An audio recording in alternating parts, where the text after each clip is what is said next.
All right, my friends, welcome back to All Cars Reacts. I am John, and it is time for our next release in the mid to 2000s mini-series on the mid-size cars.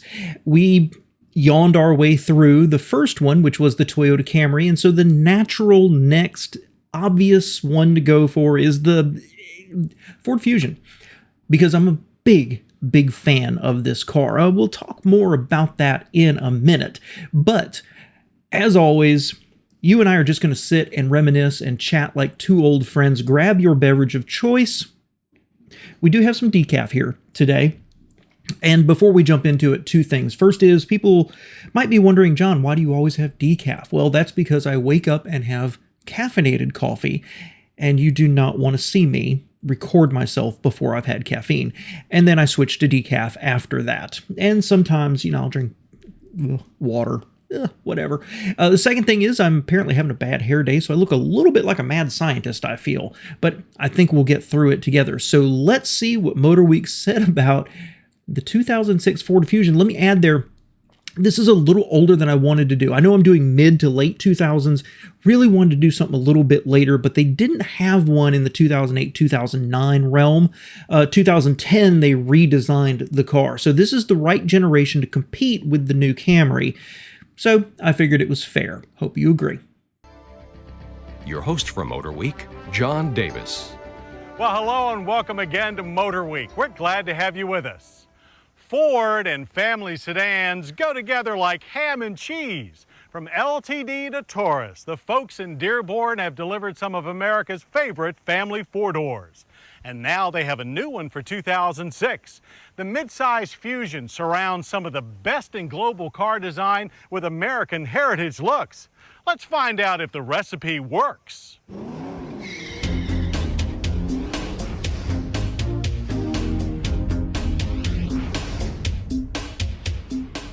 The 2006 Ford Fusion is a significant departure from recent Ford family sedans. It not only looks different, it drives different, thanks for a design and fusion from around Ford's far-flung global empire. Slotted between the compact Focus and Ford's flagship 500 sedan, the Fusion tackles the fiercely competitive midsize class against Toyota Camry, Honda Accord, Hyundai Sonata, and the Mazda 6 on which it is based. That competent front-wheel drive platform was stretched 2.1 inches to a wheelbase of 107.4 inches. That's a little shorter than the Taurus it will eventually replace, but longer than most import-badged rivals. Other dimensions are equally solid at 190.2 inches long and 55.8 inches tall. Its 72.2-inch width also gives it a wider track than typical for its class. To that stable platform, the Fusion designers fitted bold styling taken from Ford's very well-received and somewhat retro 427 concept. Okay, let's just say that 427 concept, I'm going to go back ever so slightly here if I can. Except for the grille, that thing looks like a CTS. That's all I'm going to say about it. Though less straight-edge, direct transitions from the 427 to Fusion include the aggressively slanted chrome grille and multi-element projector beam headlights. The Fusion's lines are also more sculpted and its body leaner. With an also-wide stance, broad shoulders, and dual tailpipes around back, the Fusion's sporty physique easily stands out among other mid-sizers. The Fusion is available in base S, mid-level SE, and top-of-the-line SEL trim. All models come standard. Now they're going on to the engine, so let's go back and look at the styling real quick. Okay, I can't say I love this car, but I can say I really like this car.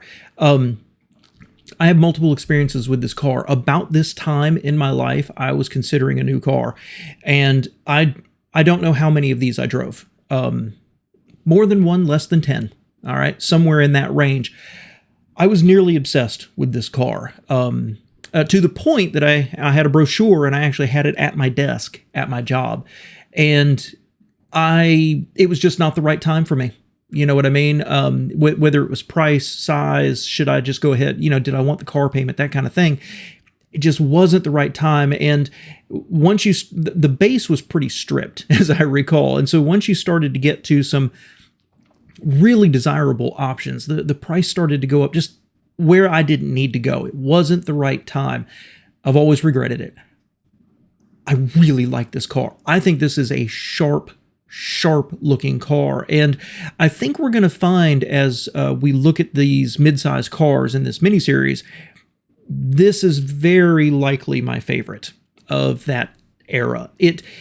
Eagle-eyed viewers will note that the Sentra that we did, I really liked it. I thought it looked a little awkward in some proportions, right, in certain angles, but those square headlights made it look distinctive relative to, you know, the Toyota Corolla and things like that. Well, you'll notice here, rectangular squared off headlights. This is a good looking car. It's a Ford, so it's not overly creased or overly aggressive, but I think it's a crisp and clean little pug-like car. I love the front, I love the side, and I absolutely adore the rear end with those triangular headlights. This is a sharp looking car. And what excites me is it gets better. And then when they come out with that next generation that looks like an Aston Martin, I need to do a whole video about that. I'm a huge fan of those. And oddly, my son has one of those. Oddly, I saw one on the road yesterday, and you know, that car still looks fresh in 2025. So this was a great foundation to get things started on. And I love this car. Like. All models come standard with Mazda's 2.3-liter dual overhead cam inline 4 that delivers a healthy 160 horsepower and 150 pound-feet of torque. But to quicken the pace, trade up to their well-seasoned twin-cam 3-liter V6. Optional on the SE and SEL, it delivers 221 horsepower and 205 pound-feet of torque. Transmission choices are either a 5-speed manual or optional 5-speed automatic for the 4, with a rare for its class 6-speed automatic standard with the V6. I've got no complaints there. First off, the 4-cylinder, I like it. Mazda design, I don't have any worries about it. The 3-liter, I don't have a big concern about it, but love the fact that they still offered a 5-speed and a real automatic, not a CVT, and offered a 6-speed as an option. Very few complaints here about this. Let's see how it does. We got our first chance to drive the new Fusion on the Smoky Mountain Highway surrounding the Regal Biltmore Estate near Asheville, North Carolina. And in a few words, we were impressed. Ride and handling delivered a near-perfect balance between sports sedan and family cruiser, with hydraulic engine mounts keeping NVH low. Fusion is far more entertaining to drive than Camry or Accord. The 6-speed automatic's reaction was very competent, shifting right in sync with constantly shifting inclines. The 4's 5-speed manual allowed quick, positive shifts. It felt a lot like the MX-5. Fusion's complex front long-arm rear multi-link independent suspension uses designs that are more Europe than Asia. Rebound springs in the front shocks do a great job in absorbing bump harshness. Good grip is provided by standard 16-inch rims wearing wide 60 series tires. 17s with lower profile 50 series tires are an option. You know, and let me interrupt there because I love what they're saying here. I've never been a fan of the Taurus. Got to respect the first generation. By the time they got to the ovoid one, didn't really like it. Just felt cheap inside, and it felt big, and it felt a little wallowy, right? Compared to the more tidy Accord, Camry, Mazda, Mitsubishi products. This is Ford going directly at the Japanese manufacturers. And this car to me reflects Ford getting very, very serious about it. Because if you think about the Camry and then you think about the Taurus, I've always felt that American manufacturers really struggled to match them dimensionally. Like, they were afraid to go too small. And so they're always like, well, Americans, they want a little bit more space and they want a little bit bigger trunk. And you ended up with just a bigger vehicle. This, to me, always felt like somebody at Ford was like, look, we're just going to go directly at them. We're going to pull out the stops and we're going to challenge the best. And what they ended up with was a car that I think it could have looked better. I love it. Okay. I really like how it looks, but it doesn't look wow. It looks a little sedate, but that's kind of the design language Ford was going for. But driving it drove wonderfully. It was never harsh, and it wasn't sporty, but it was super, it felt composed all the time. I absolutely loved it. Absolutely loved it. So I'm glad they're speaking so positively about it. Other driving tools include well-weighted steering and four-wheel disc brakes with available ABS and electronic brake force distribution. Inside, the Fusion's cabin is as broad and well thought out as the exterior. Soft-touch materials and attractive finishes give the Fusion a clean and elegant look with 3 different interior themes. Gauges are round and easy to read analogs.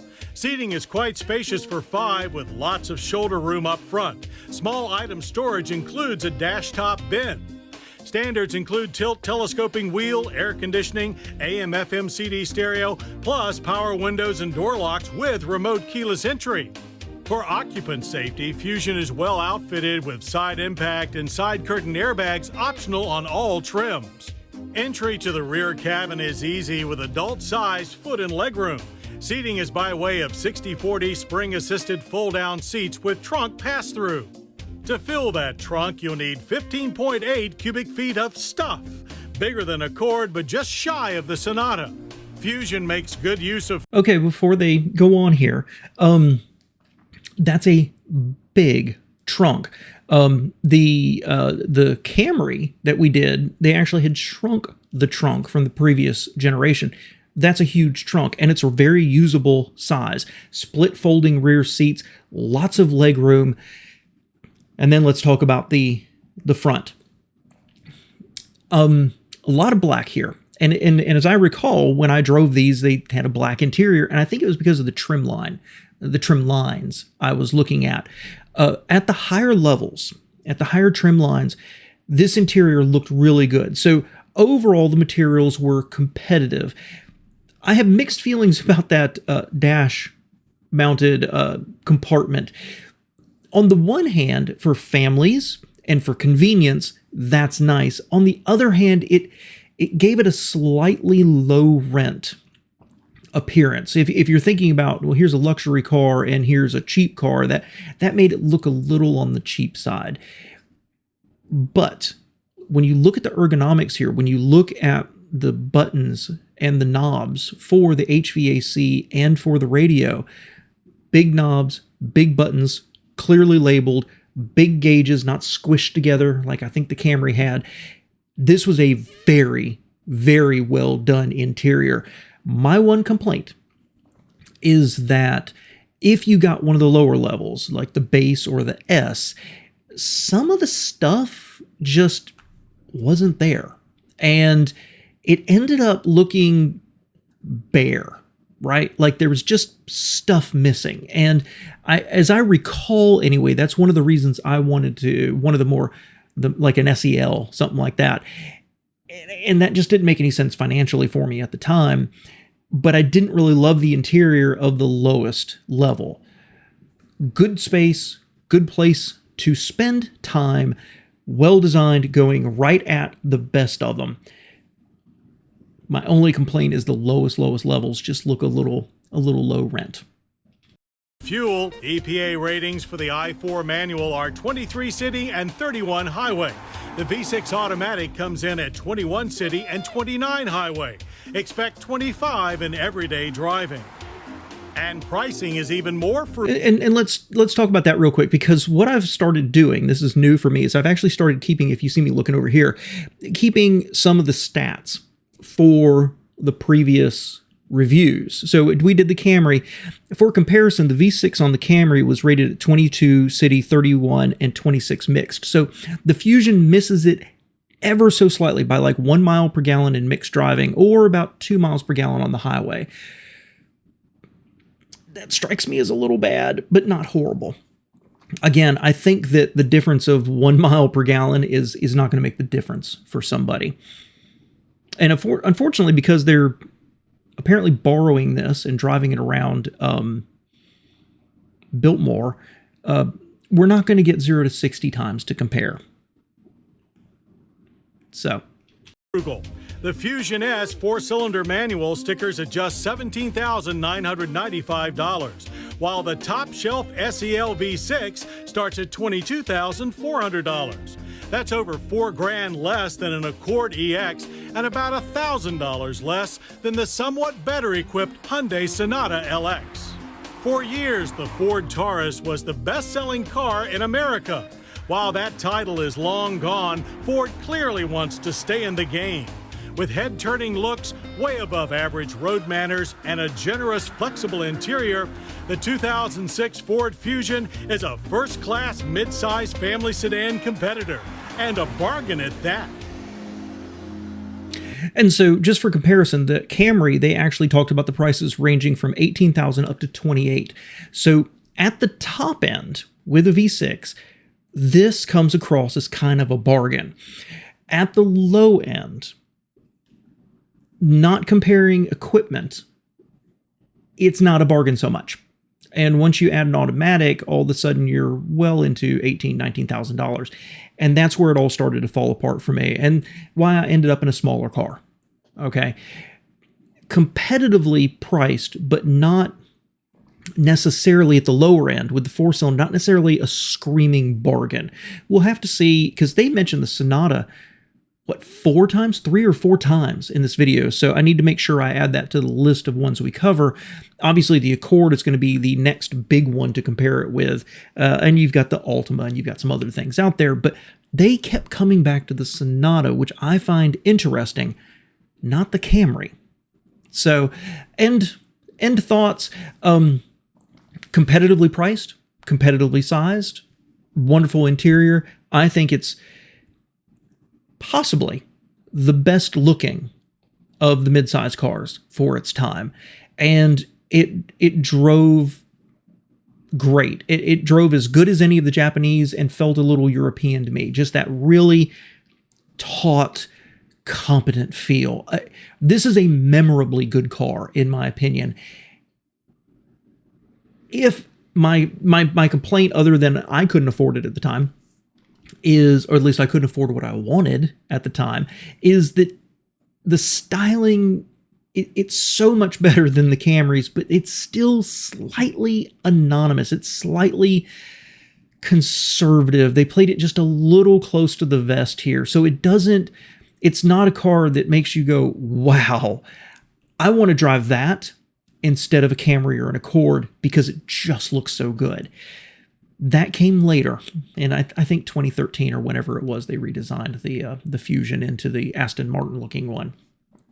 A memorable car from this period that I truly, truly wanted and very much lusted after, but I never got it. So that's my reminiscing on it, and I appreciate you spending at least a few minutes with me here today. Let me know your thoughts below and your memories about the first generation Fusion below. Thanks for being here, y'all.